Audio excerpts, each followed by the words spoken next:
and then we're going to start in English, okay? So, buenas tardes, chicos. Buenos días, perdón. Estoy con el horario de los ponentes también, que ya es tarde noche. Entonces, buenos días a todos. Muchas gracias por participar.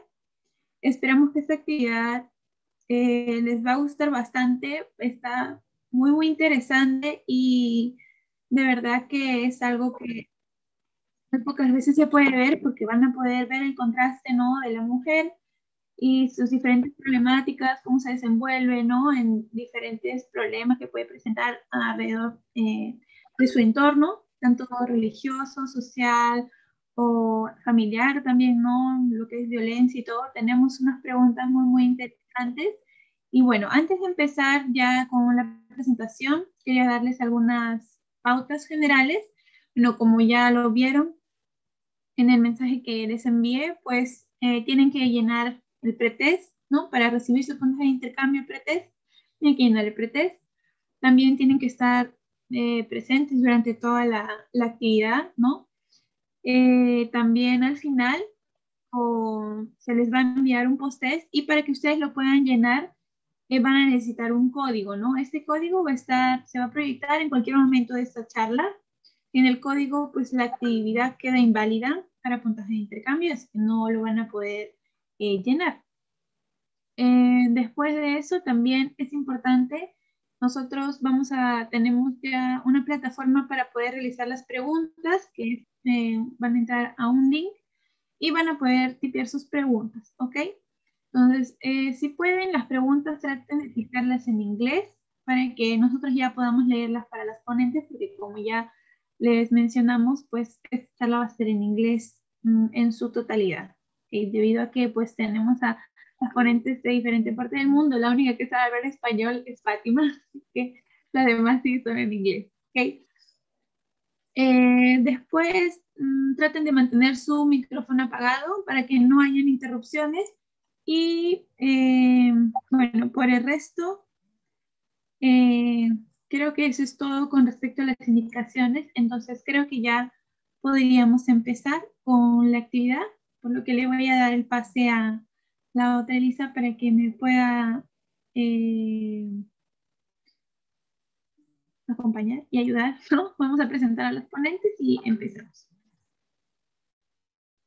Ahorita también vamos a ir pasando ya el link del Menti. Y justamente voy a también decir eso en inglés para que todos me puedan entender.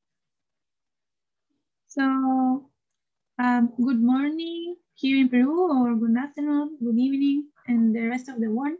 And welcome to everyone at this activity from CPRII-SCOPE y SOCEMURP in the NMO IFMSA Peru. So for those who speak English, we are going to send like a platform for the questions. So if you have questions, you can type in that platform, and at the end of the presentation, we are going to read them for our speakers. So here you have in the chat box the link for the question, and then we are going to start, I think that now with the presentation. And no, that's all. At the final of the presentation, we are going to have like a code that is needed for the link of the final test that we are going to send in the chat box. Okay, if you have questions, please, you can ask me or to privately, okay, or to SOCEMURP, or also to the other Elisa. Yeah, okay, that's all. So we are going to start now. We can start. Thank you. Okay, hi everyone. I am the Leo out of SOCEMURP, Elisa Sarmiento. Yes, we are the two Elisas of SOCEMURP, and I'm going to present the presentation. Okay.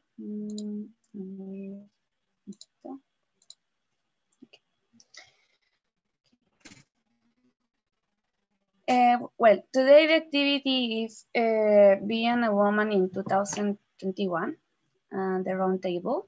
And we have speakers from different parts of the world and different regions of IFMC.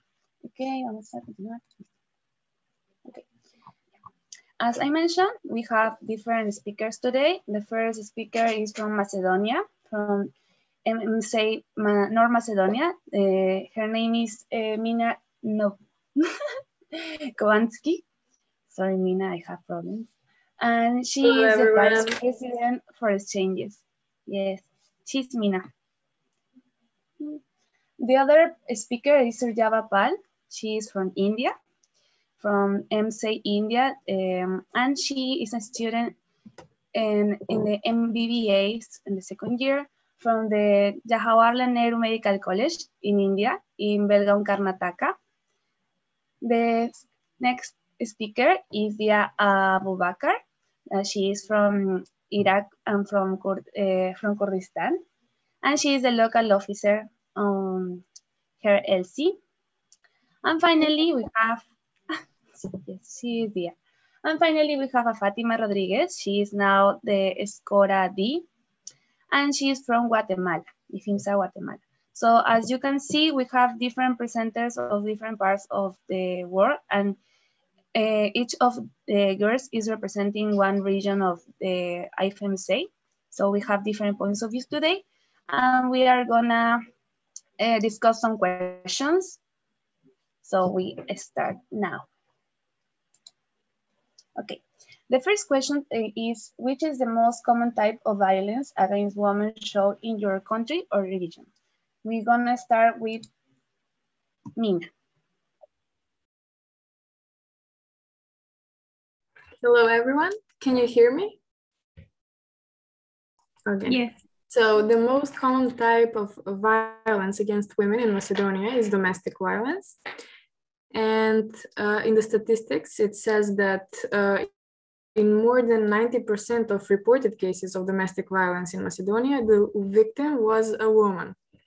And in 2020, out of 709 reported cases, even 610 included women, and approximately 100 women experience domestic violence every month in North Macedonia. According to experts, only a small number of women report violence, so there are even more unreported cases that we don't know about.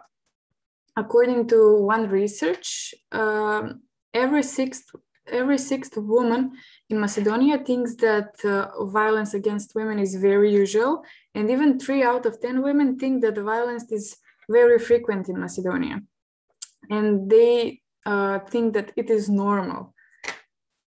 Ministry of Labor and Social Policy in Macedonia is working hard to protect and support women in Macedonia, and they are aiming to have a permanent eradication of violence against women. Thank you. Thank you, Mina. Now we continue with Fátima from Guatemala. Hello, everyone. So here in Guatemala, as a good Latin country, we have high levels of toxic masculinity in all the social levels. But the most common type of violence against women here is the domestic violence. And unfortunately, during the COVID situation, we are having highest levels than the last year because, of course, women are living with the aggressors, and we are not having any special way to make legal complaints. And this year, this 2021, we are having a new wave of femicides here in the country. Just in the first 22 days of the year, we had 28 femicides.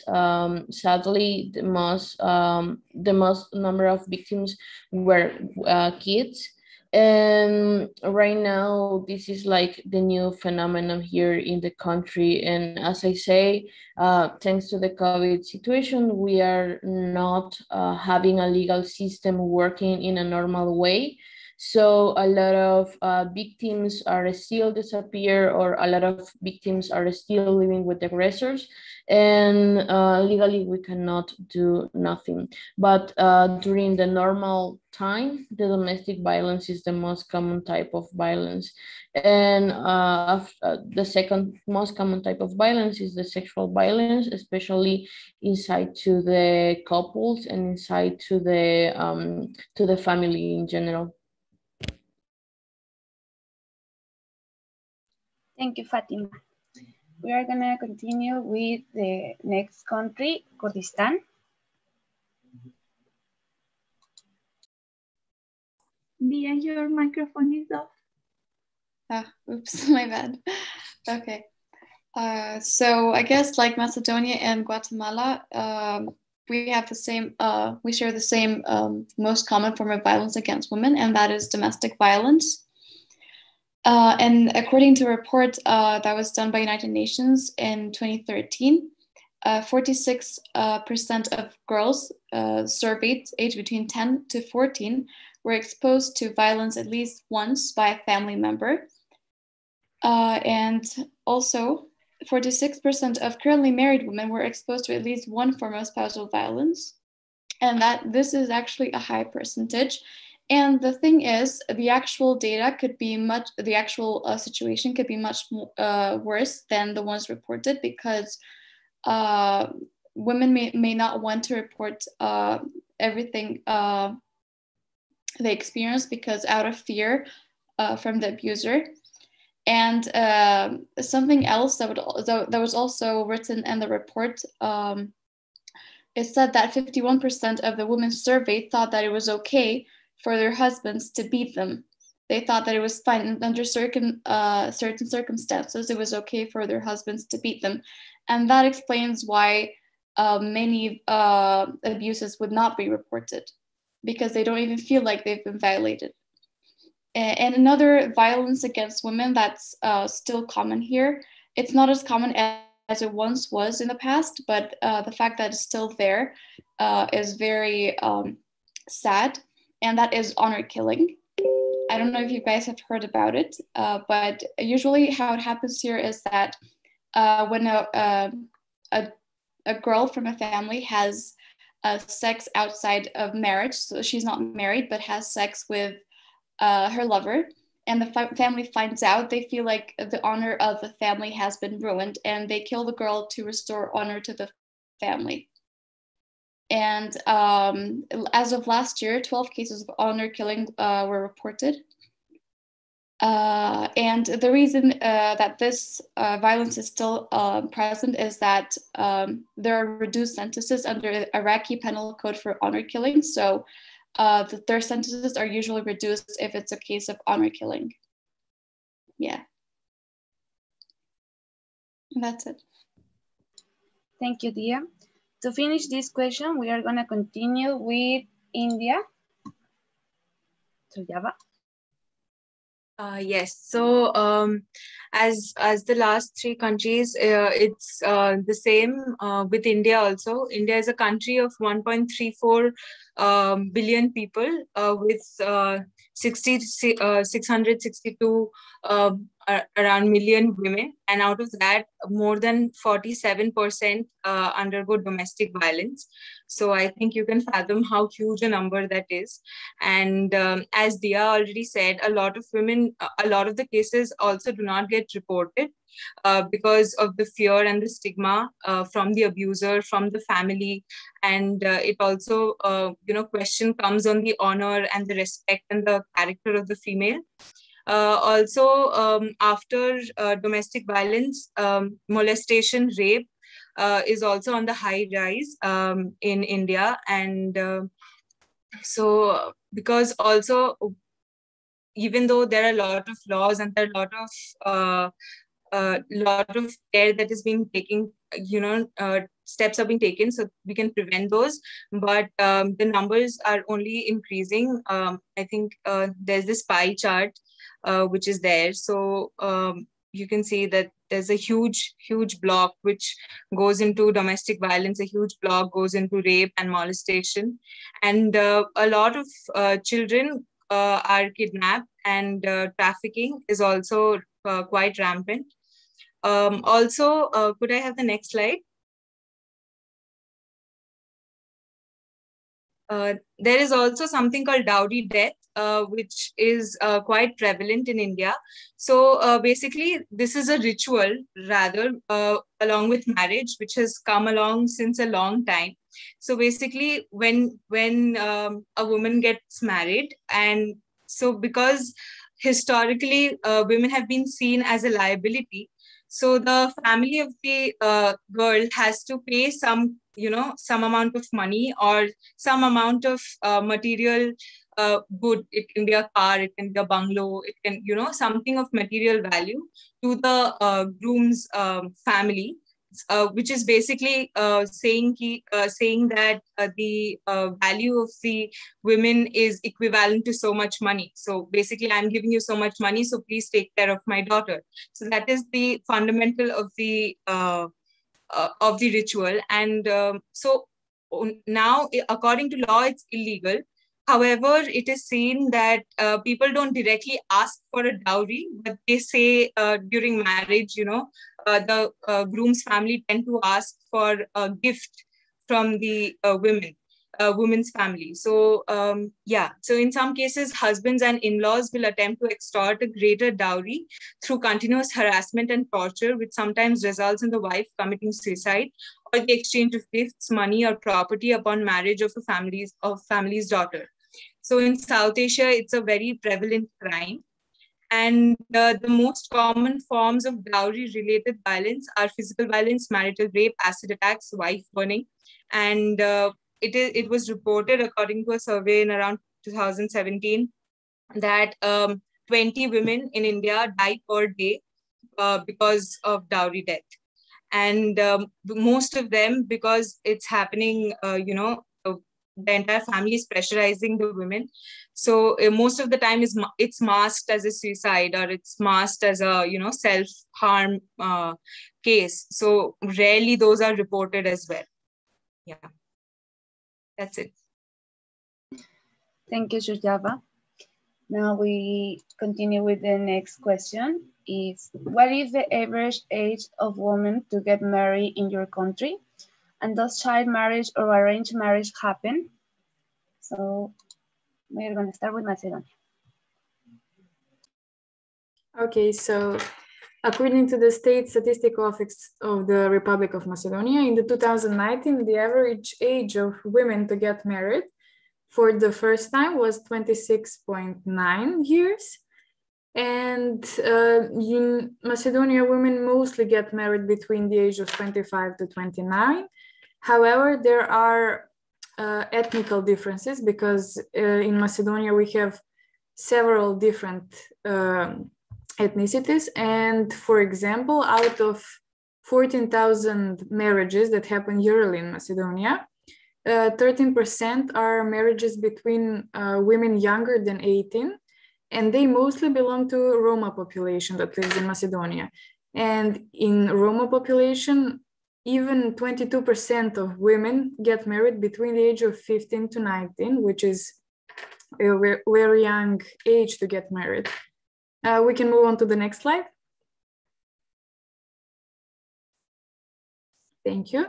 So the culturally packed practice of child marriage or arranged marriages unfortunately still exists in Macedonia.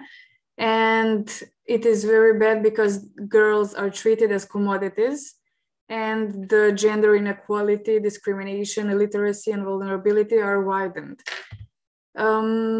It is also unfortunate that there is a lack of adequate data about the prevalence of this phenomenon in Macedonia, and it is backed up with a lack of political will to prioritize this issue at the national level.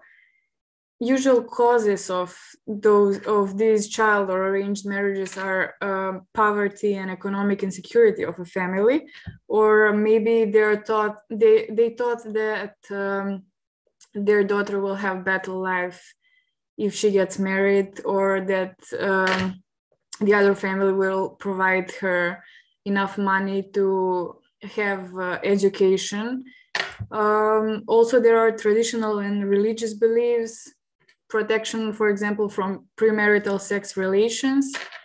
And if there is occupation, civil war in the country, and the parents are worried if their daughter will find another marriage, etc. So in Macedonia, child marriage has a really long history, and it is still legally possible to have a child marriage under the certain requirements. And according to the family law, a person younger than 18 years of age cannot be married. However, in certain circumstances, the marriage of a minor who has reached 16 years can be contracted after following court procedure, which decides about the necessary physical and mental capacity of the minor to fulfill the rights and obligations to get married. And even though the criminal code punishes an adult living in common law marriage with a minor under the age of 16, those common law marriages still occur throughout the country, while child spouses are left without any institutional support and protection. Thank you.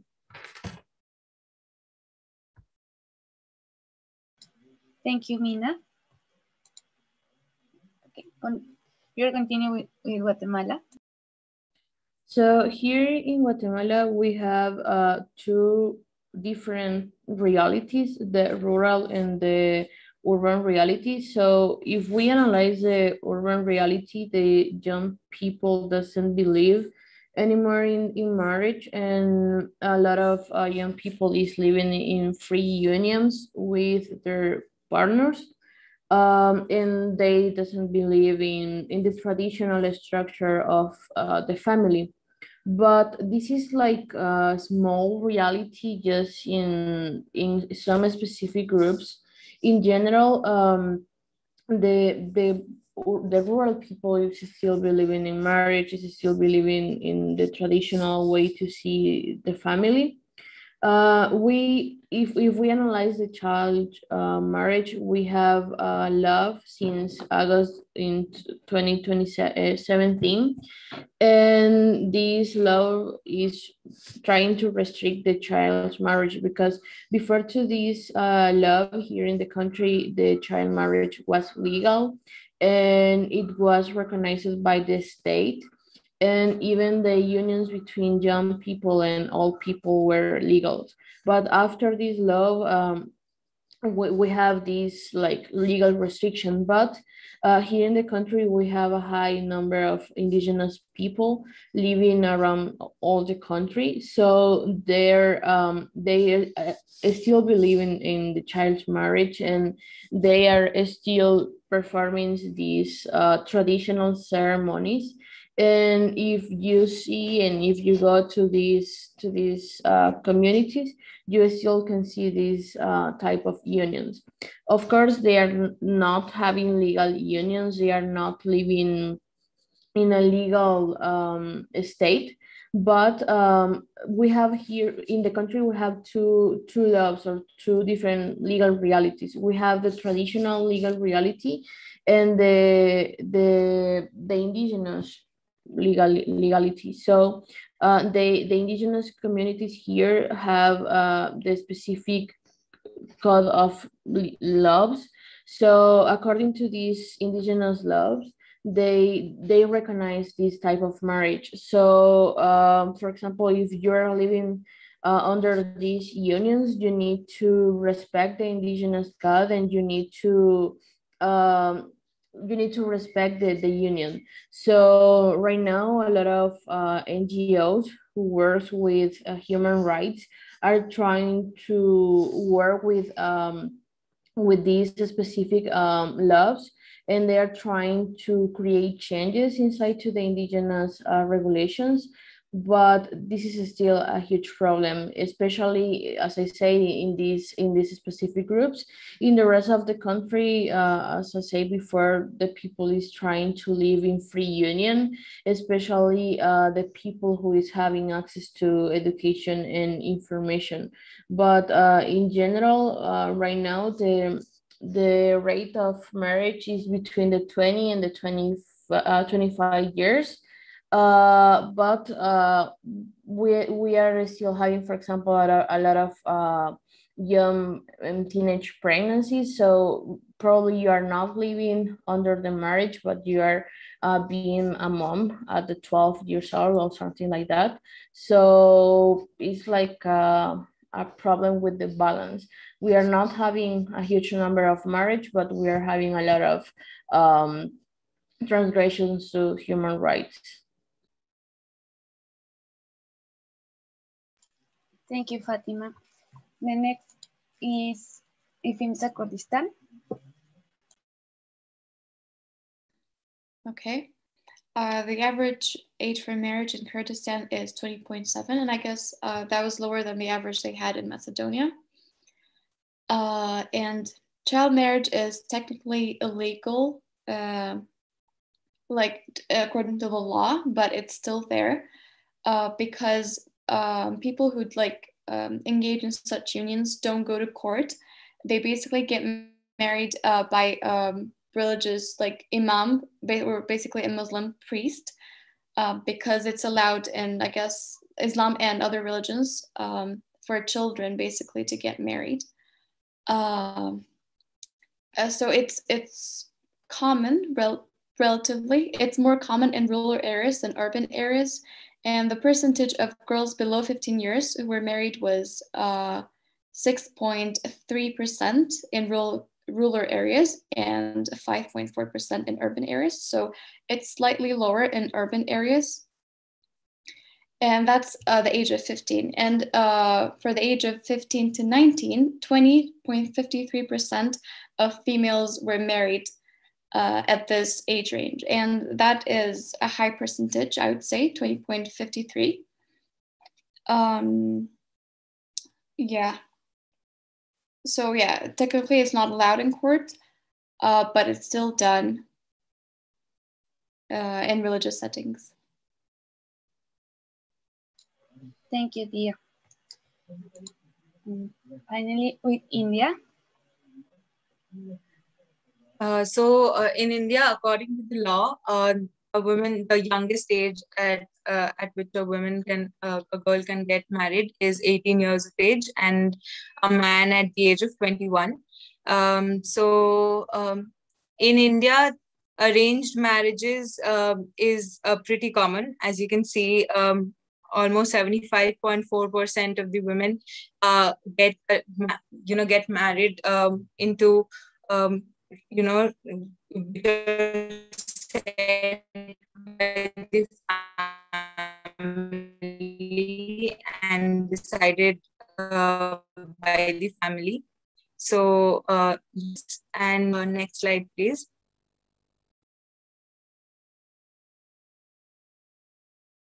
Yeah, so in terms of absolute numbers, because of the size of its population, India has the most child marriages in the world. And 47% of the marriages that happen in India are child marriages, even though it is illegal. And yeah, so here we can see that there is a discrepancy among urban and rural areas also. Women of age 20 to 24 years married before the age of 18. In urban areas, it is 17.5%. In rural, it is 31.5%. And women of age 15 to 19 years who are already pregnant or mothers by the time the survey was conducted. In urban, it's 5%, and in rural, it's 9.2%. And as the first question again, a lot of women undergo because of such huge numbers of I think child marriage and because before getting into the relationship, it's most of the time it's forced or so because of that, domestic violence is also plays a big role, and hence the numbers are also so high. And yeah, there is a difference in urban and rural settings, because in urban areas it is seen that the ability to or the girl gets more wish or more preference to marry a person whom they want. So love marriages are more common in the urban setting. And also child marriage is more in the rural areas than the urban areas. Dowry deaths are also more in the rural areas. And historically, India also has the caste system. So even though maybe it's not as prevalent now, but caste system also comes into play even now during marriages. And so like the husband and the wife generally have to be of the same caste, of the same economic status, or the same social background. So all of that comes into play, and it is seen that the entire caste situation is taken into consideration more in the rural areas. So yes, that's it. Thank you, Surjabha. Continuing the next question, we have, how important is sexual education in your country? Are there any social or legal constraints? And we start with Macedonia. Okay, so sexual education in Macedonia is getting more and more attention every year, and it is surely becoming a very important part of education system in Macedonia. Both parents and teachers agree on introduction of sexual education as a regular subject in schools, and therefore the Ministry of Health and Institute for Public Health, together with Ministry of Education, are working hardly to implement comprehensive sexual education as part of high school education in Macedonia. Therefore, providing not only education about sexual rights, pleasure, reproductive health, etc., but also providing free contraception, free gynecological checkups for women, etc. And there are no social and legal constraints in Macedonia.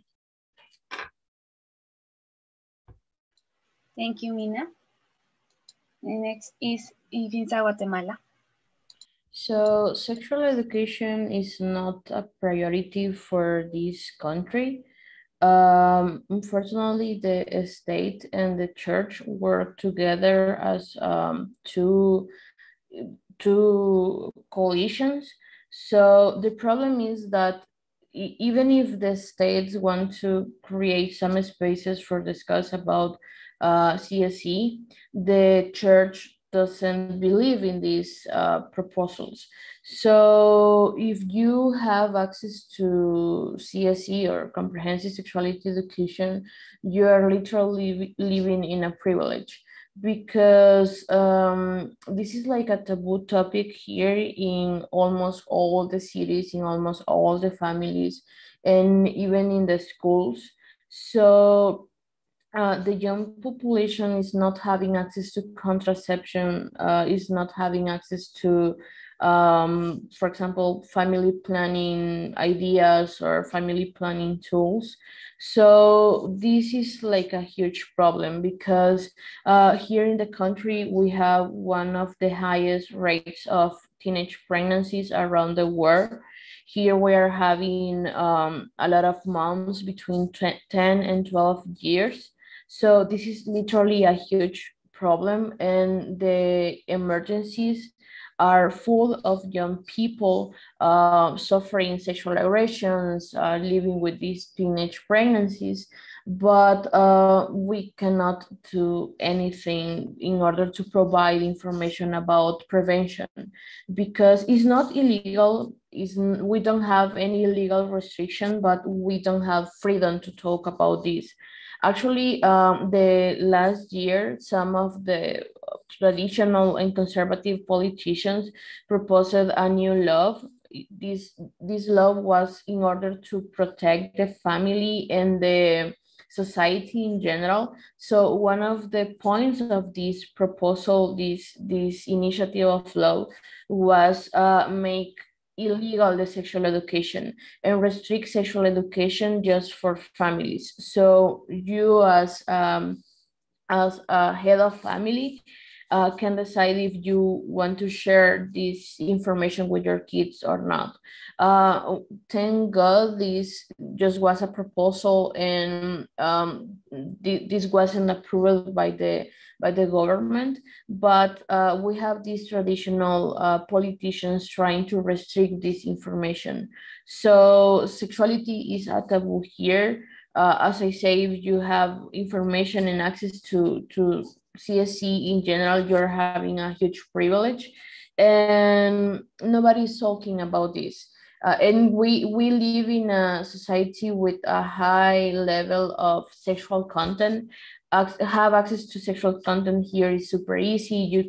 We don't have any restriction, for example, for access to pornography. We have a high level of sex within the music, the videos, the TV, the internet, and the young people is growing accessing to this information, but we don't have any restriction, or we don't have any tool in order to teach them what is the real sexuality and what is fiction. So this is like a huge problem, and as I say, nobody is talking with freedom about CSE, about comprehensive sexuality education, because even if we don't have any restriction, we don't have any resource in order to share and teach.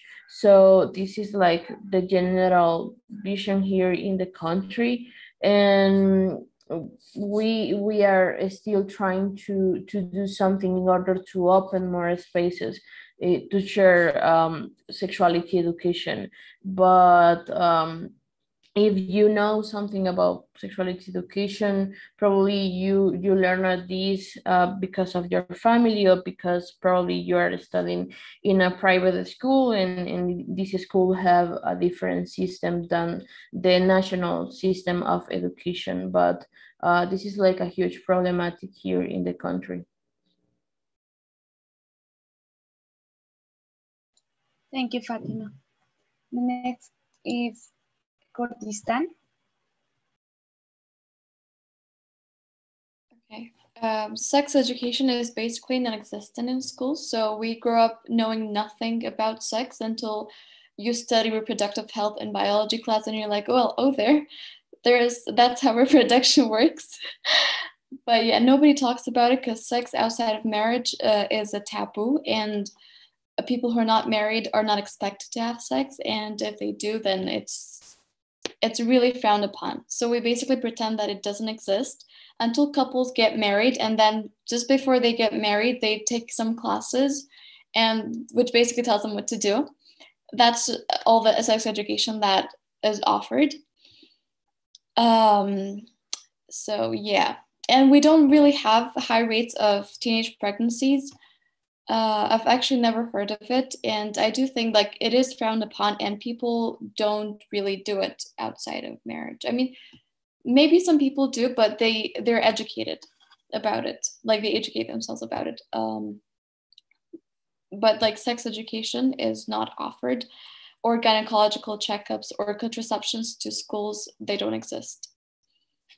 And about 51% of married women aged 15 to 49 use a method of contraception, and not all people use contraception, even if they don't want kids, because if they're religious, it's not permissible for them to use contraception, and like what God sends them, basically they have to accept.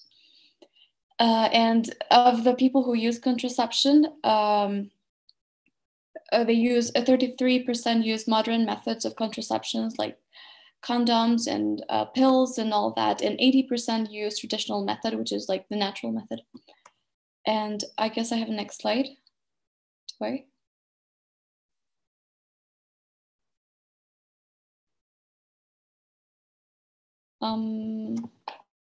Do I have a next slide? Hello. No, that's it.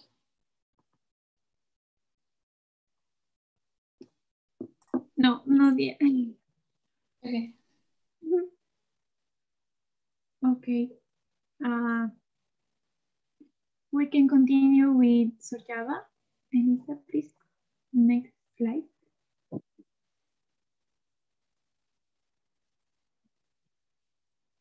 Okay.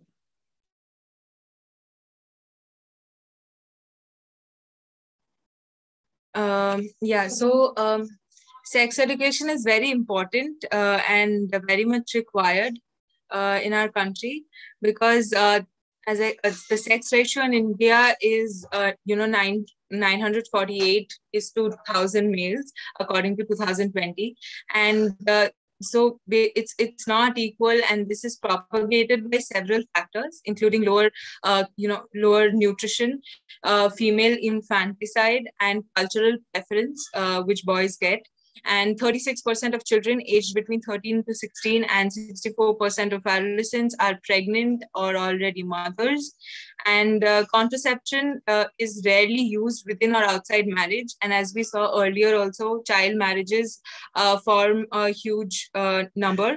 Therefore, because contraception is not used within marriage, and family planning is not properly done. And based on the National Family Health Survey conducted in 1970, 13% of married women use modern contraceptive methods, which has fortunately risen, but still there's a long way to go. And so, when you see these facts, it's, pretty clear that sex education is required. And all we got while growing up was, our grade 8 biology class, which just taught us the anatomy and just, that's it. And that also was, when the teacher used to come to the topic or used to start teaching us, there always used to be a sort of, taboo or stigma or, a hush-hush around teaching it as well. So, always, I was fortunate, to be in a school and to have teachers and to have friends who were very open about asking doubts and, asking questions. But most people here, they don't get that forum. So, obviously, as adolescents grow and with the amount of content that is available on all platforms and the internet, so children just grow up being curious and not getting the proper information from the proper place, which ends up screwing with their thought process, and they getting derailed. So yeah, sex education is very important, and even though it's started in some parts of the country, there's still a lot of implementation to be done, because still a huge part of the population still believes it's dirty talk and it shouldn't be done in in an open place. It's not something to be discussed with children, so it's still a taboo here. Yes, I think there is one more slide.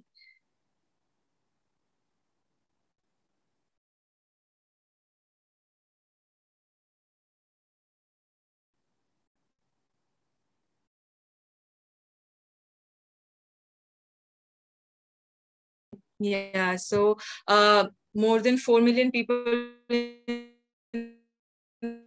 the country are infected with HIV. Education is also required. And there's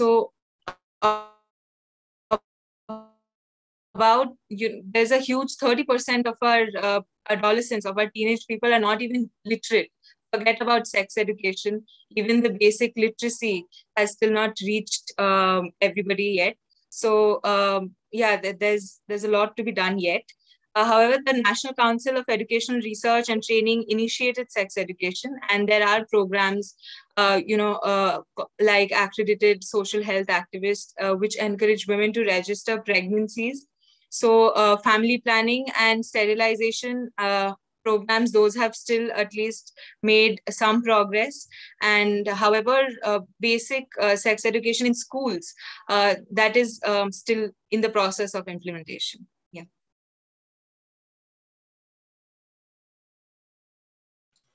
Thank you, all the speakers. We are continue with the next question.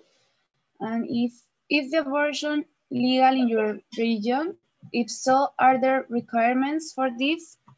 And we start with Macedonia.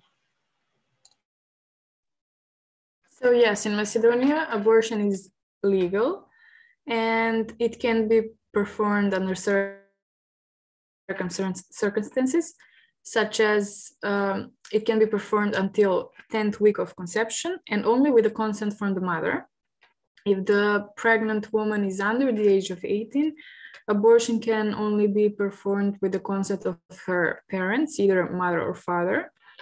And abortion cannot be performed after the 10th week of conception, or if there are less than 12 months between the previous abortion.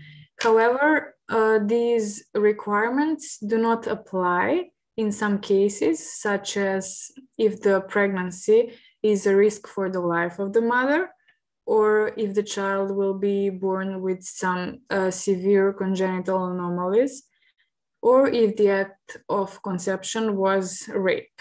So in those circumstances, these requirements do not apply and the abortion can be performed on the woman's will. Thank you, Mina.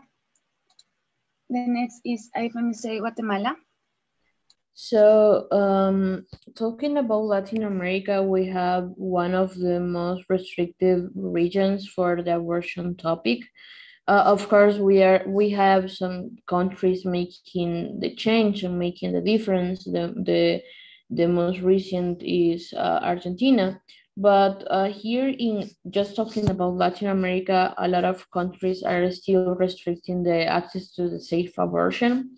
Actually, we here in the region, we have 3 of the 4 countries that restrict the abortion even in the natural ways.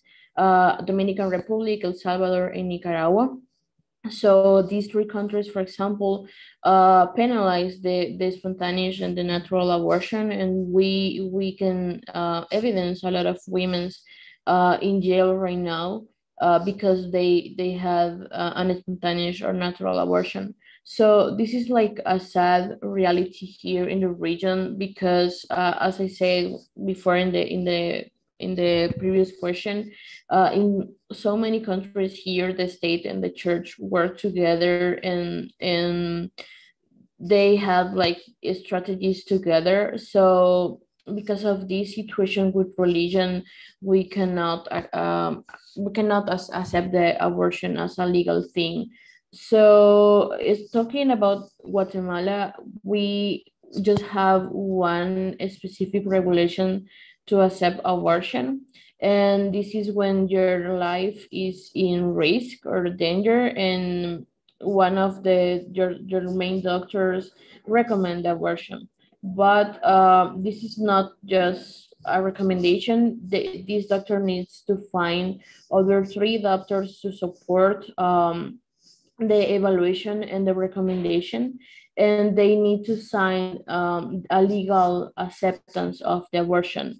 But before to accept this abortion proposal, the doctor needs to use another options, another legal and health options in order to provide you health and well-being. And the abortion is like the last option for you as a mom if your life is in risk.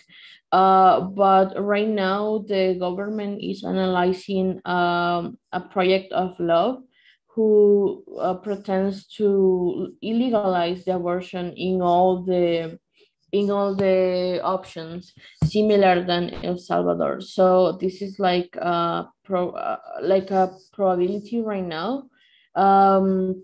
We still don't know what is going to happen with this because this is just like a proposal right now.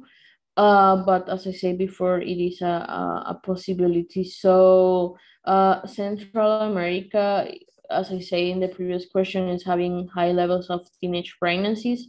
And with these teenage pregnancies, a lot of young women are trying to have access to unsafety abortions, and because of this, we have high levels of maternal mortality too, because we don't have resources, we don't have any options to provide safe abortions.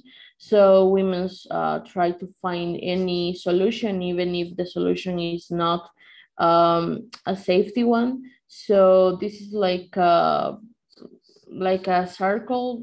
You have a teenage pregnancy or an unwanted pregnancy, you find an illegal abortion and an unsafe abortion, and probably you are going to pass away, or you are going to have a lot of consequences, and we don't have access to comprehensive sexuality education. So probably this cycle is going to have a lot of repetitions in your family. So this is like the sad reality here in Guatemala, and as I say, almost in all the region.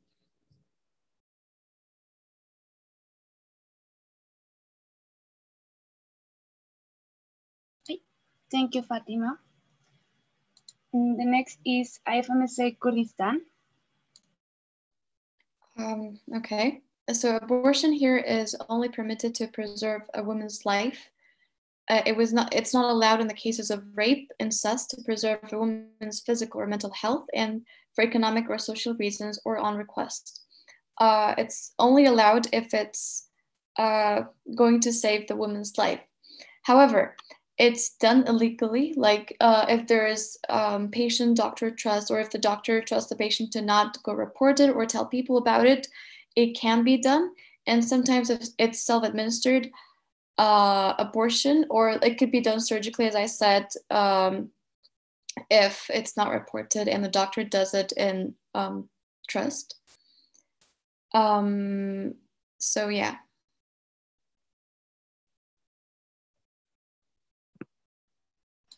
Thank you. The next is India.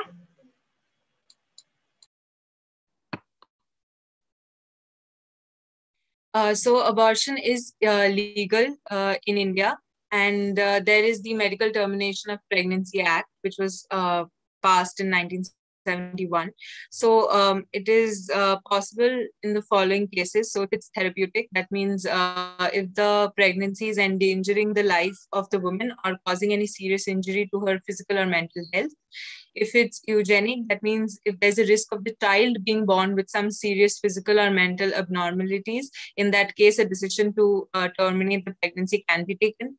Then if the pregnancy was caused by rape, and if the pregnancy is caused due to some failure of contraception, in that case also, and is likely to cause a serious injury to the mother's health, in that case, termination is allowed.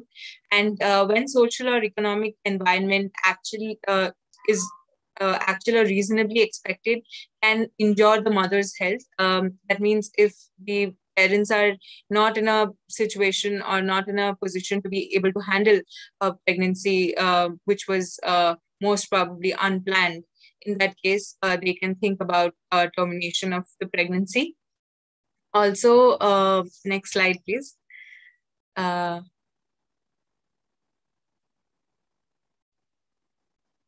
So basically, in India, next slide.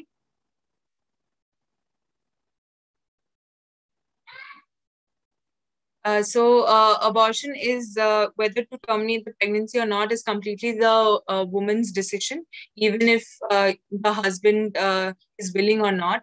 And the woman has to be at least 18 years of age and, to go for an abortion. Otherwise, the parents are required. And it is enough for the woman to state that she was raped, and it is not necessary that a complaint has to be filed with the police to go for an abortion. Professional secrecy has to be maintained, and if the period of pregnancy is below 12 weeks, it can be terminated on the opinion of a single doctor. And between 12 to 20 weeks, if we go for an abortion, then we need a consent of at least 2 doctors. However, these rules are not don't need to be hardcore followed in case of an emergency. So if there's an emergency situation and the child has to be terminated immediately because of some some harm caused to the mother's life, in that case, even if one doctor is present, it's fine. And the termination of a pregnancy has to be by a registered medical practitioner. If not, that is punishable by law. And the name of the patient should not be entered in any case sheet or operation theater. So an ID, whichever patient goes for a MTP, for a medical termination of pregnancy, is given an ID number.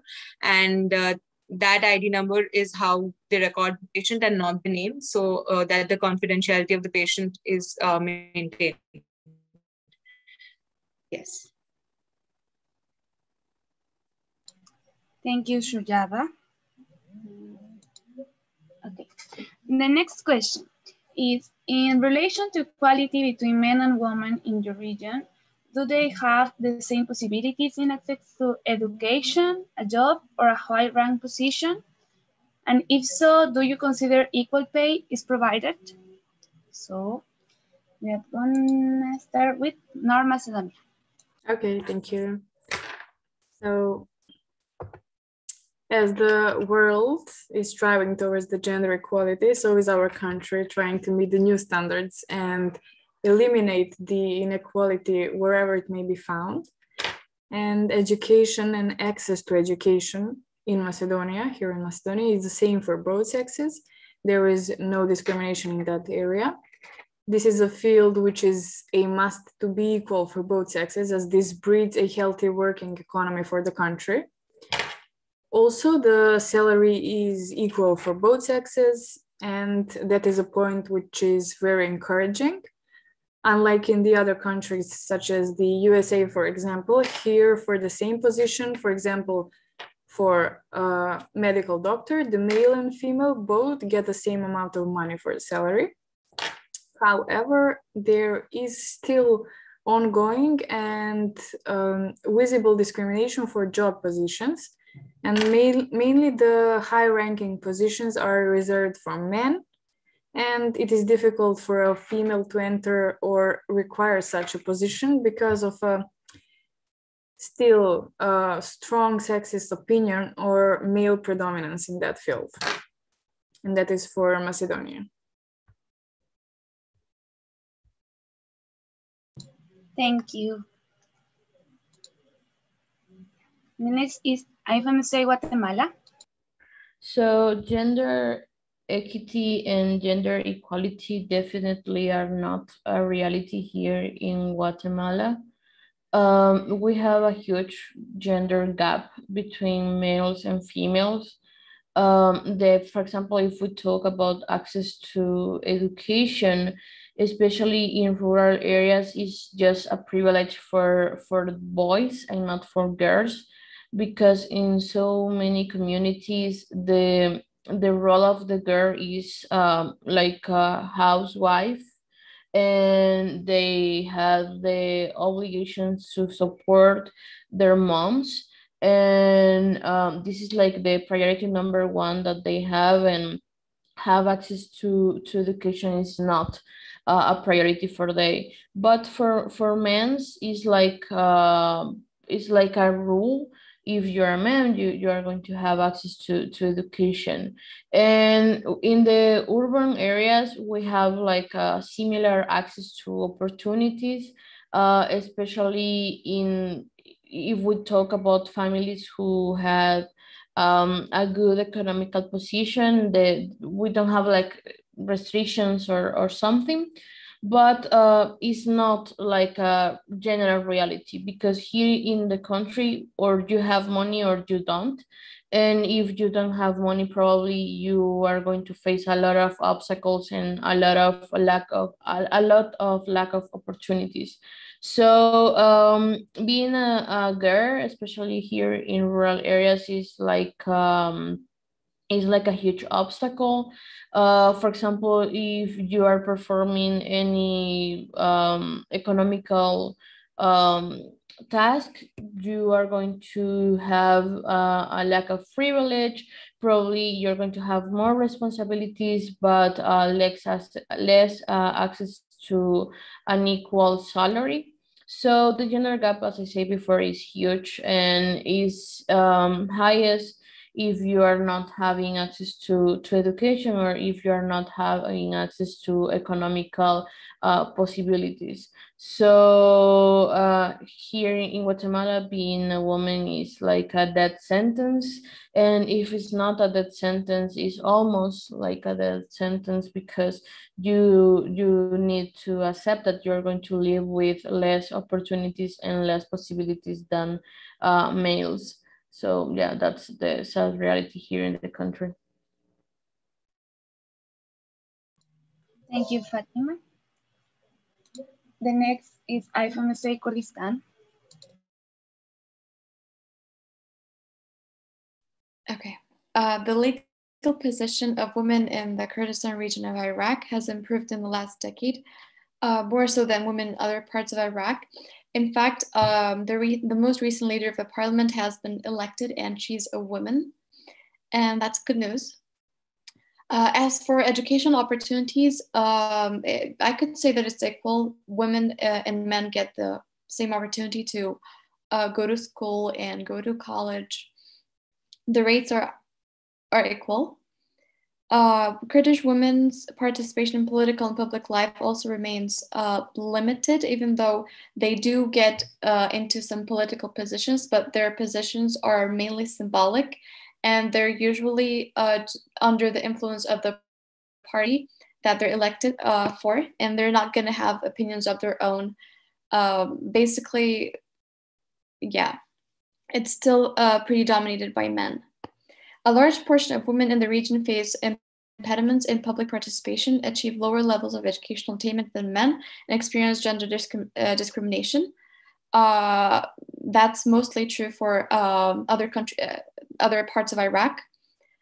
Despite higher gender quota, the number of women occupying executive political positions is very small. Most female political representatives rely on the nomination of male leaders of their party for their positions, and they act in accordance with the party's attitude on women's issues and do not or cannot initiate change. As I said before, their positions are mainly symbolic. In 2013, of the 250 judges, only 12 of them were females, and that is a very small percentage. And when it comes to payment and the workplace, most of the employees in the Kurdistan region of Iraq are government employees, and the government is expected to be less likely to do gender discrimination. So pays are, you could say that they're equal, but in private sectors, women don't usually get promoted and they don't get paid as much as men do. And companies and employers are more hesitant to trust female employees with responsibilities. So yeah.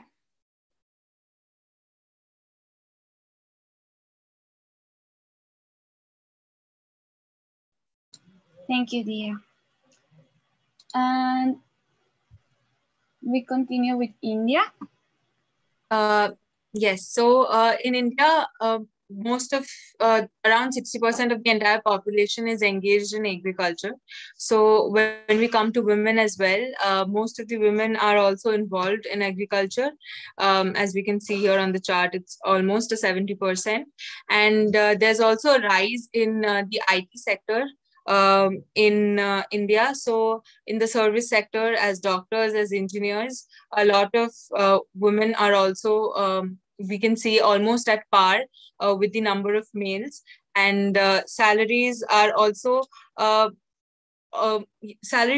mostly at par. However, even still, when we look at the number of people at the top positions who are females, they're still limited, so much so that we can name which companies have top leaders as females. So they're very limited.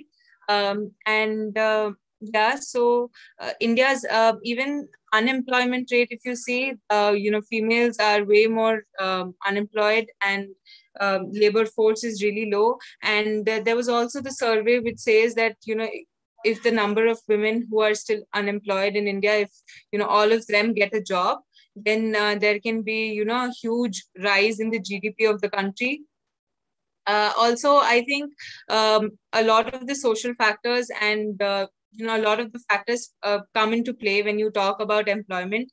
For example, if we take a very basic example, say like cab drivers. So most all the cab drivers are men. And now, even though very recently, it's been allowed, there have been laws and there have been, female cab drivers as well and taxi drivers as well. However, because of the lack of security and the still rise in sexual violence on the streets, it's very difficult for women to be at a par in such kind of jobs.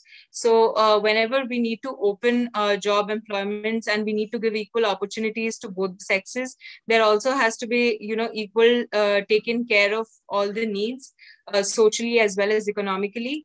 And so also I think historically women working is, women are supposed to be at home taking care of the child and cooking, and that mindset is still there, even though I think in this generation is way more vocal than ever, and women are way more vocal. The fact that we are having this presentation, with women of all across the countries talking up about issues about their countries, this is also a statement in its place. So there is a long way to go, and there is a rise of working women in India, and there is equal, I won't say it's at par male and females yet, but yeah, we are on the road to make it equal.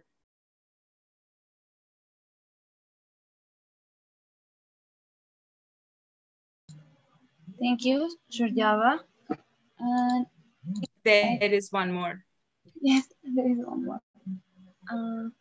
Sorry, my internet is very slow. Okay, there is. Yes, so this is a gap of jobs, how many women work in rural and urban countries. So as we can see, the orange is the female. So whichever, even in rural, even in urban, the rates, the number of females working are very low compared to the males. However, there is a slight increase, and there is a gender gap of wages around 19%. There is a 19% wage gap, and according to the Global Gender Gap Index of 2020. However, as we said, I think a lot of it depends on the mindset and the socioeconomical status of the country. Before we create opportunities, a lot of other things also need to be.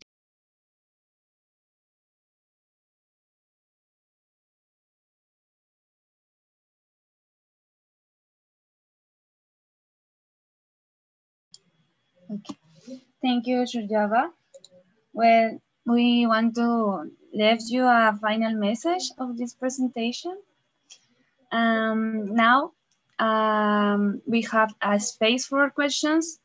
As we mentioned in the beginning of the presentation, we gave you a link. I think it's in the chat box. Yes. We have some questions. Gonzalo? Yes. Well, first of all, thanks Mina, thanks Dia, thanks Fátima, thanks for Surjabha. There were very good presentations. I hope that all the participants have learned more about the role of women in these countries, in these NMOs. Well, the first question is, in your country, how the perfect woman should be according to the stereotypes?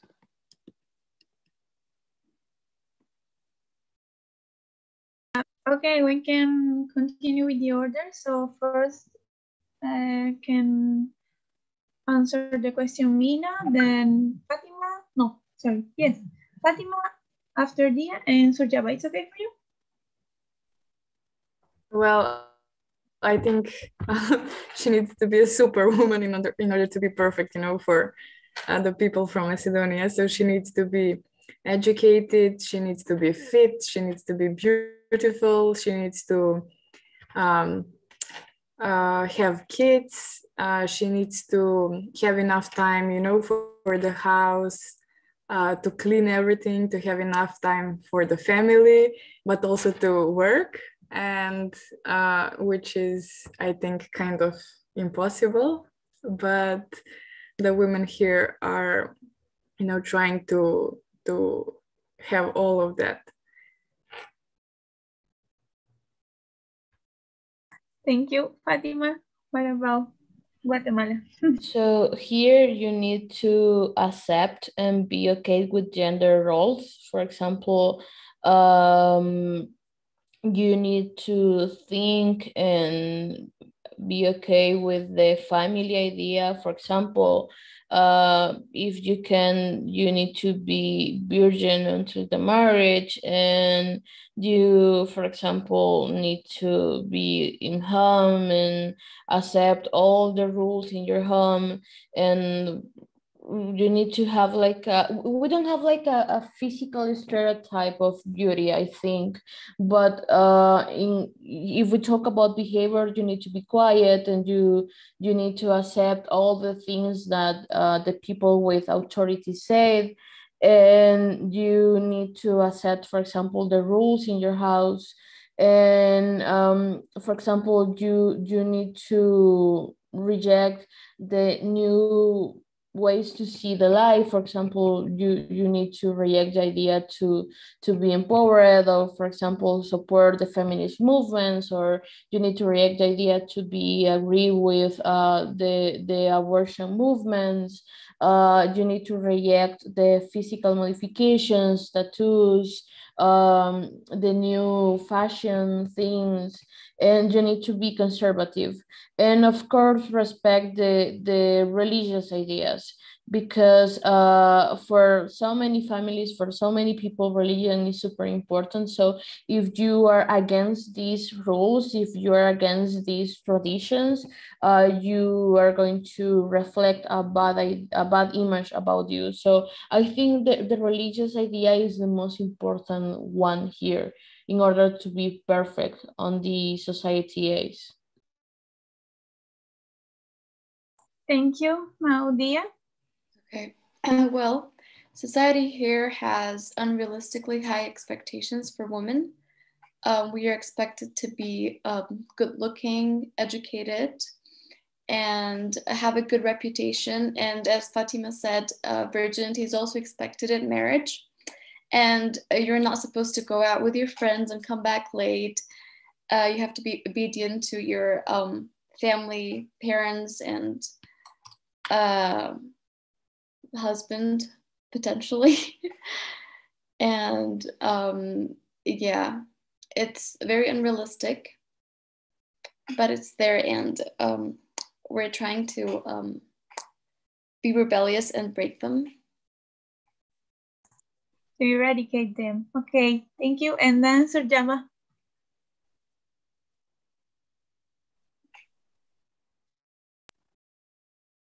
So I think it's almost the same with whatever's been said, especially what Mina said.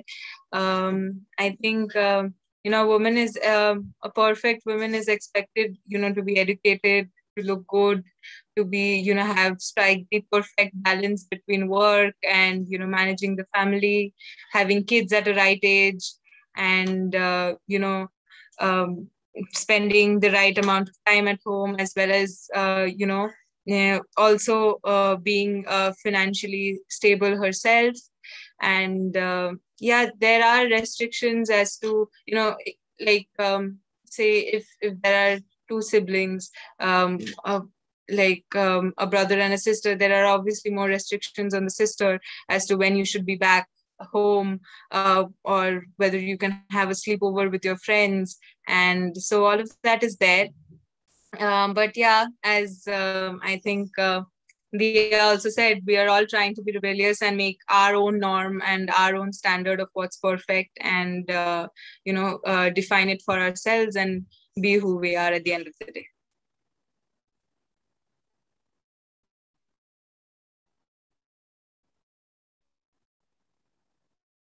Thank Okay. you. Okay, next question. Well, the next question is, In the medical community or health community in general, have you ever evidenced some kind of violence against women as patients or professionals of health?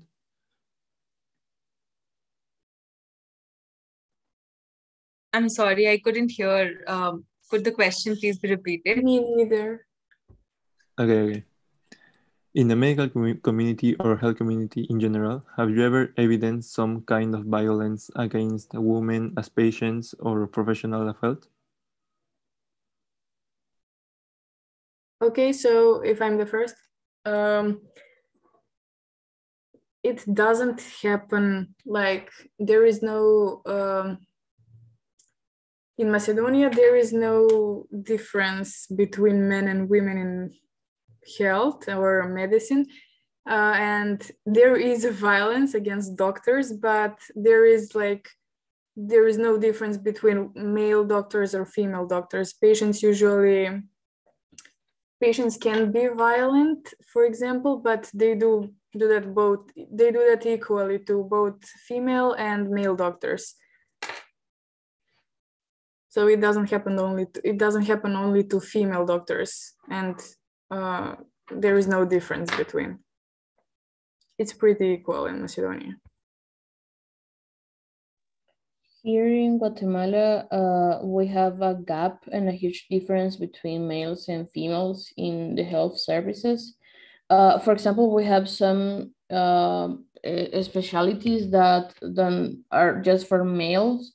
And if you're a woman, probably you're going to suffer a lot of discrimination. For example, in the chirurgical services, almost all the professionals are males. And if you're a woman, you are going to suffer a lot of harassment, a lot of discrimination, and you are going to face more obstacles than the males. And this is like a general reality in all the hospitals, in all the universities. And we have like a phenomenon here. If you are a boy, if you're a man, and if you're a doctor, probably the patient is going to tell you doctor and is going to treat you with respect. But if you are a woman, you are never going to be a doctor or a professional. Probably you're going to be the lady or the girl or the whatever, but you are not a doctor. So we have a gap, a huge gap between males and females, and the opportunities are better and are more for men than women. So it's sad, but it's like a general reality here.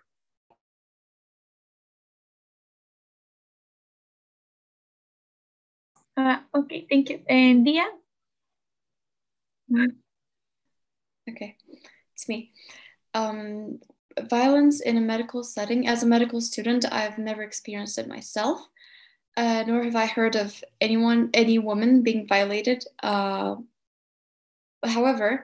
there is discrimination, like Fátima said. Women, like female doctors, are less likely to be trusted by the patients. And as female medical students, we're always told to not go into surgery because we will be less likely to be trusted by patients. And we're more encouraged to go to gynecology or dermatology and things that are basically considered easy and not very competitive. Yeah.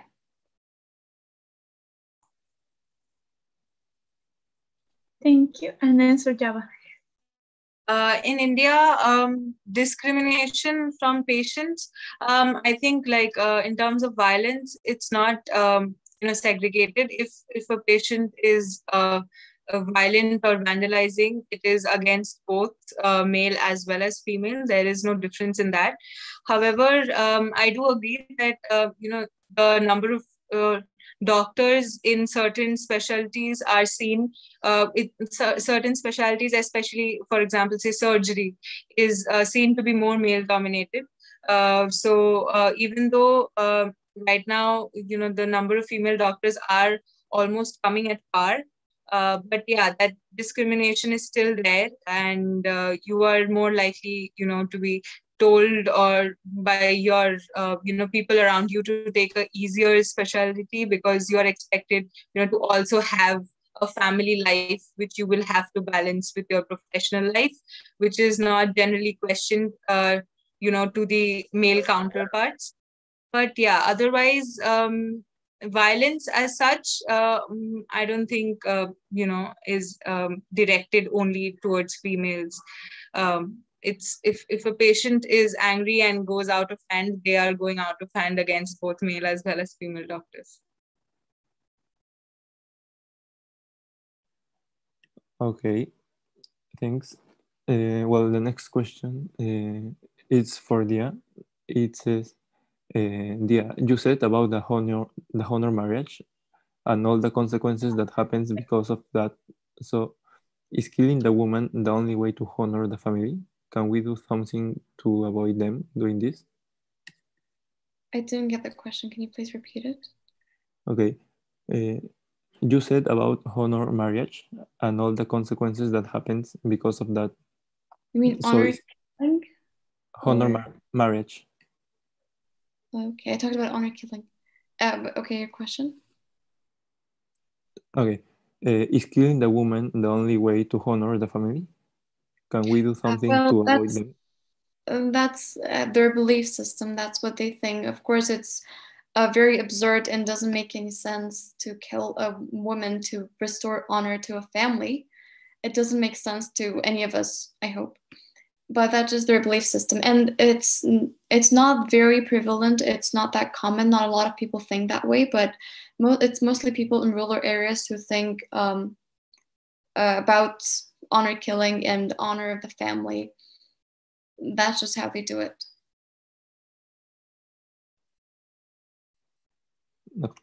Okay. Did I answer your question? Yeah, yes. Okay. Okay. The next question is, how do you think the role of women will change over time? Will they still have limitations? Is that for all of us? Yeah, yes, for all of us.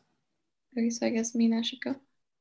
Okay, so, well, as you can see from the presentation, the role of a woman in Macedonia is pretty much almost the same with the males, and I think that is very encouraging. And when I heard from Fátima, for example, what happens in Guatemala, I'm really happy that the situation in Macedonia is different, and we can only hope, for example, that the women will have will have more chances to get higher rank positions. Everything else is pretty much the same. The salary is the same. There is respect to women, and I just hope that the violence against women will be smaller, meaning that, for example, domestic violence the numbers will be lower, and that women will have more courage to report those cases and not to be scared from their husbands or police.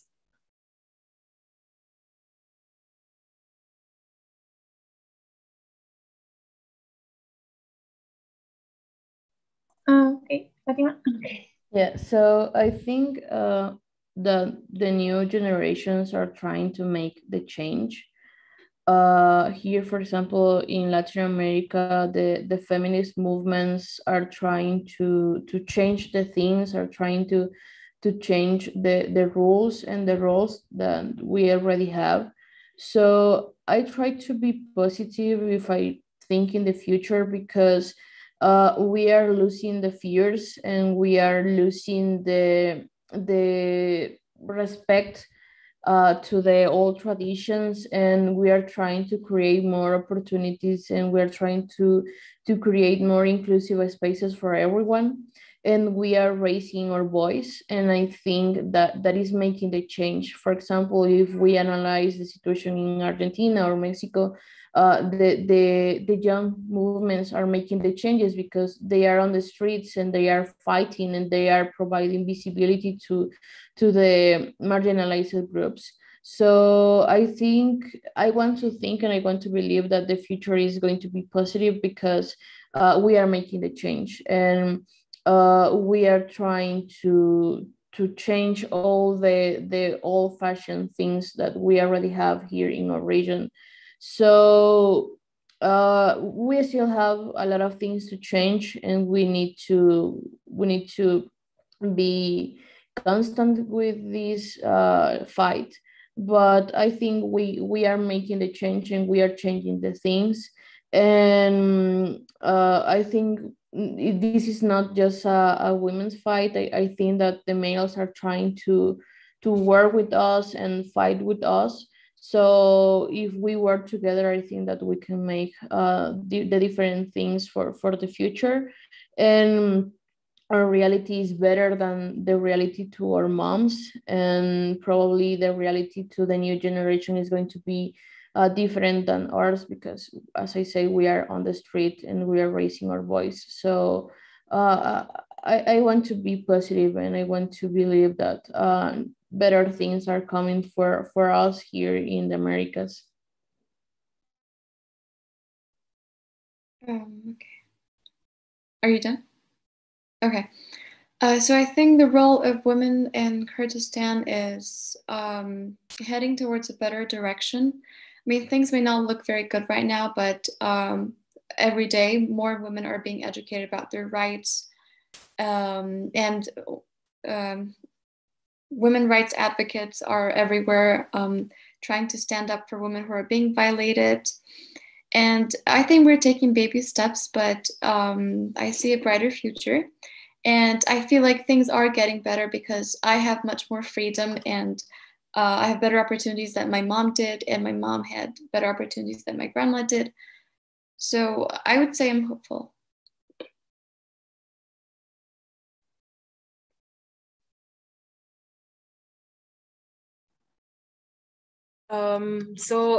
Yes, I am also hopeful that then women will be will have a more stronger role and more prominent face in the coming years.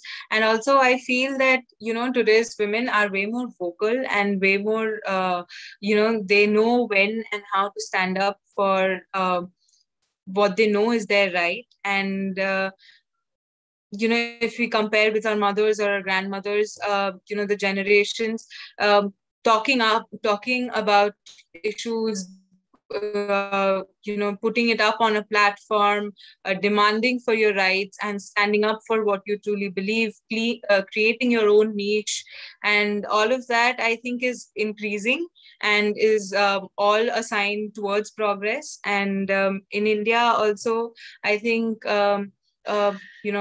patriarchal views and gender roles, all of that is being challenged every day. And it's not only women, men are also joining the movement of equality in all senses. So yes, the future is bright, and that is what we're working towards every day. And to have the freedom, have the choice to have a say, and to be what you want to be. And so that just based on something, just based on your gender, which is in no way in your hand and is given to you at birth, that is not something that should withhold you from your dreams and your aspirations and your role in the society. So I think it's a movement, not only in one country, it's global. And so I think the future is bright, and we are on the way already.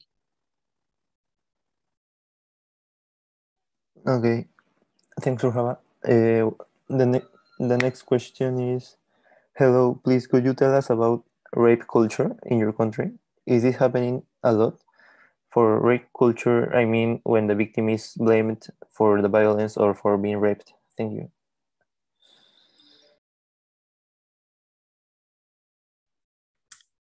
So what is the question again? Does rape happen in our country, or? The question is, please could you tell us about rape culture in your country? Is that happening a lot? Okay, so with years, not only in Macedonia, but in the Balkan Peninsula, the number of rapes is getting lower every year, but it still happens often, and they usually like the bad side of the rapes is that they usually blame the victim for being, you know, like,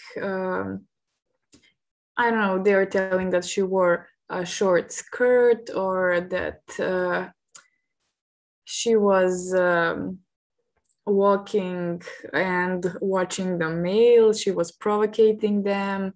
So that is one of the bad side, like, of the rape, because they usually tend to blame the victim and not the rapist. And there is like something that happened soon in Macedonia, which was very like which raised a lot of awareness. There was like online platform where males happen to share pictures of girls that they share on their Instagram page, for example. And those pictures were girls photographed in swimwear, or like short shorts, short skirts.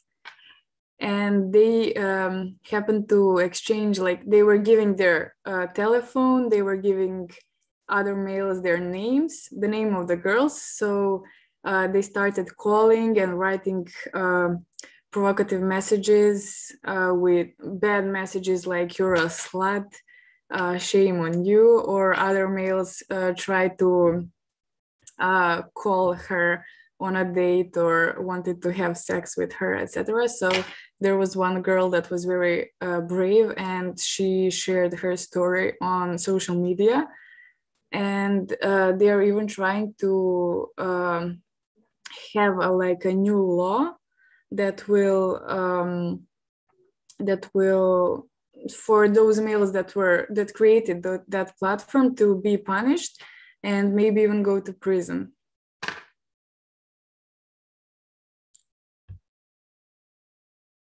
Here in Guatemala, blame the victim is the most usual thing.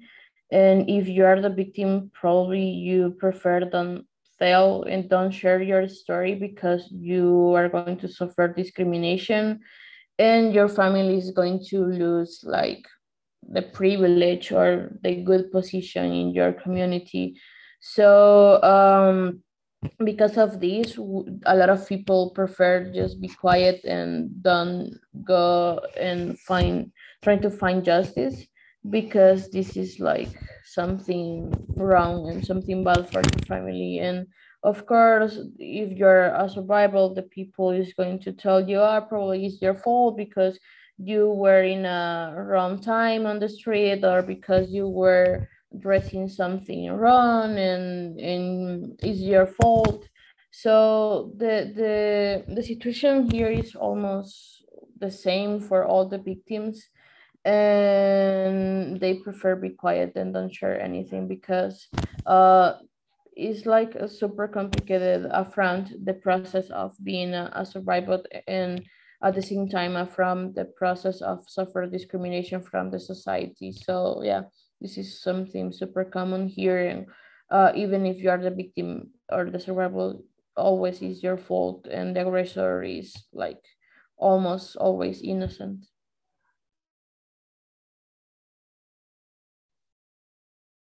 Okay, so rape cases here aren't usually reported, and that's because they're afraid that they will not be believed, and they're also afraid that it will ruin their reputation. And yeah, and basically victim blaming is the norm here. They'll either say, "Why were you walking alone outside?" or "Why were you wearing that short skirt?" And it's actually really sad, because so that prevents us from having an accurate data on rape and how common it is. And as Fátima said,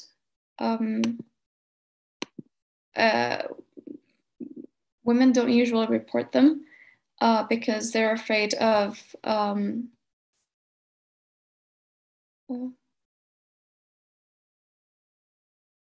sorry, my mic was. Can you guys hear me? Yes. Oh, okay, great. Yeah. So where was I? Yeah. Okay, thank you. Then Surjabha.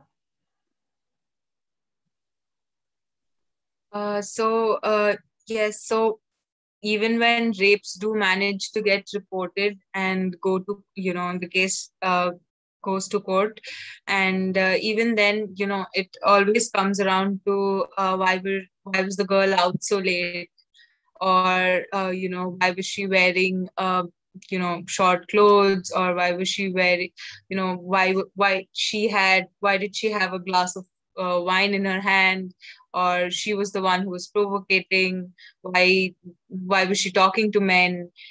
So yes, rape culture is pretty much prevalent, and even even not just about rape, even normally, if a woman wears certain kind of clothes, or dresses up as she wants to, or socializes a little more, then it always comes around, name calling happens, and she gets called a slut, she gets called a whore, and there's a huge list of things, of horrible names that she's called. And so yeah, it is pretty much prevalent, and uh, rape cases are on, if you see it statistically, they are reducing in India, but yeah, the what the victim goes through is pretty it's horrific. Even forget about family, friends and people around, even families don't support in a lot of cases, and it does come on the girl at the end of the day, and I think that is very sad and something which needs to change.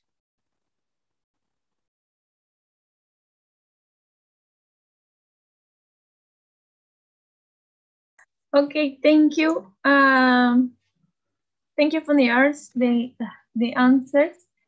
There are a lot of more questions, but for a time we cannot answer all of them. So I think that finally, for we can maybe ask for someone who can give their opinion maybe about this activity, only just for concluding and for knowing that we had led the message, okay? Because what we wanted was that evidence the difference between all of this region, this country, and what is actually the situation at this day with women, because we have gained a lot, but also it's still a lot of things that we have to change, right? So, okay, maybe someone can give their opinion. Maybe, I don't know, maybe Kelly. Kelly, are you there? Hi to everyone. My name is Kelly, Kelly Larkin. I'm the Laura of SOCEMURP. First of all, I would like to thank all the participants and obviously the speakers in the session. As Fátima mentioned it, here in Latin America, in LATAM exactly, as well as other regions, we maintain this topic as something really delicate reality about our situation in domestic and sexual violence, access to abortion, comprehensive and sexual education, and other topics due to the sexism or machismo here in Latin America with Spanish speakers. And these keep perpetuating here in Peru, in Latam, in other countries, as we see, as we talk here. So I'm really thankful for all you all. I am really happy also that this space are being used, especially with this situation, with this virtual situation.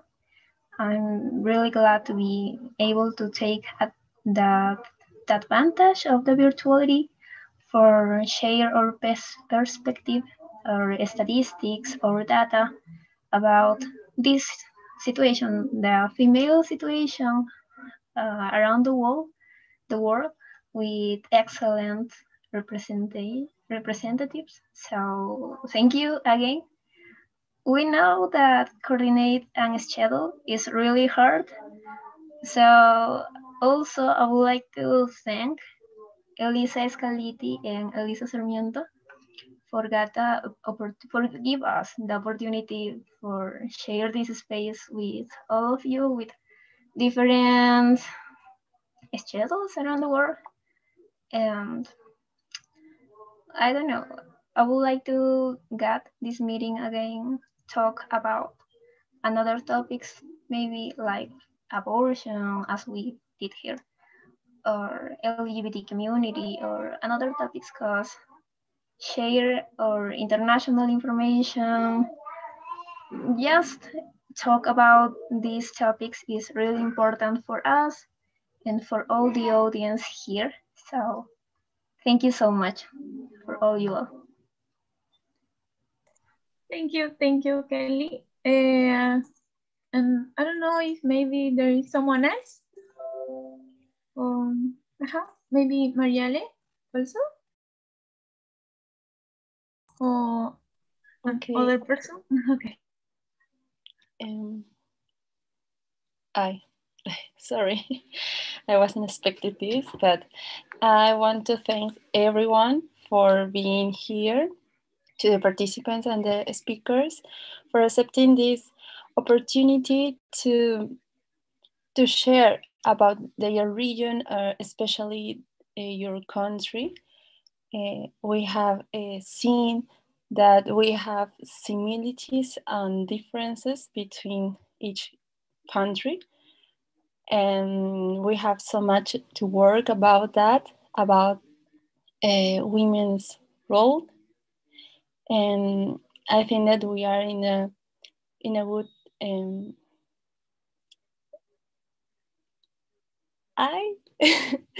we are doing this great. I think that for all your opinion, and well, I hope that we can count on you in other activities that we have about international meetings, something like that, or with other committee of our LC.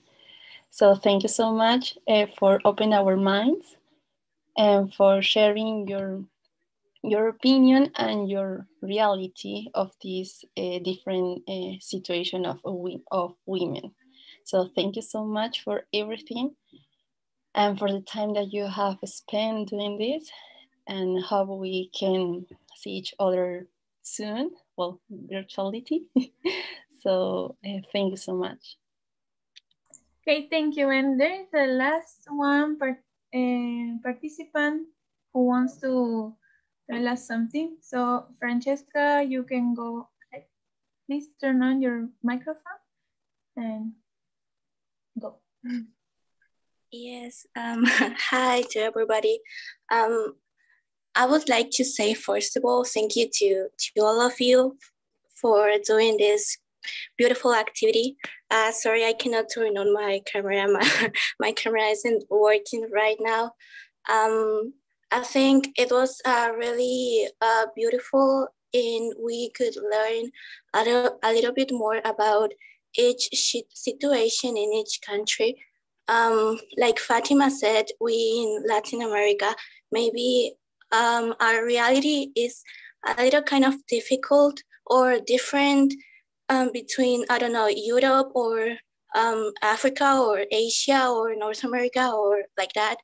And with this kind of activities, we have learned a little bit more of the reality of other countries. So it was really beautiful. So thank you to all of you for doing this, and please keep doing this because it's great to us, public, to be part of this. So thank you. Thank you, Francesca. So as you have heard, it was a great experience. So we have we did it. And so thank you one more time. And I think that we can also, okay, we're going to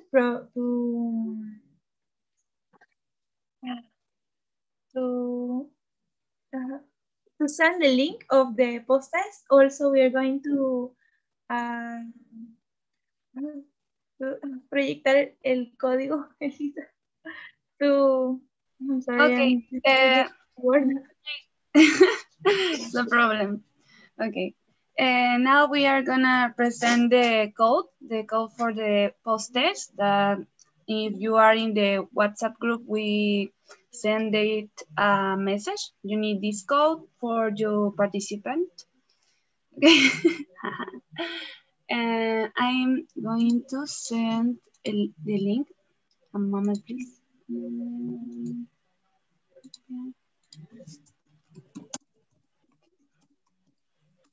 This is the link of the post test. And now I'm going to present the code. Please don't pass this code in the chat box, please. And also don't pass in WhatsApp, please. Okay. You need to put this code in the post test like this. You can see the code. Yes? No? Please. Elisa? Yes. Okay, thank you. Okay, you need to put the letters and the number. This number is 3. It's like a confusion. It's WOM3M. Okay. You have to copy this like with letter and numbers, okay, for the post test. So after that, we're going to take a picture and so you can leave. And yes. And also for the speaker, please could you stay a little more, like 5 minutes more, just to talk. We want to tell you something. To the speakers. Yes. Así, Eli, ¿puedes deletrearlo? Hablas en español. Okay, I'm going to say the code in Spanish. W mayúscula, O minúscula, M mayúscula, 3, N minúscula. Es como woman, pero pues ahí tiene su truquito.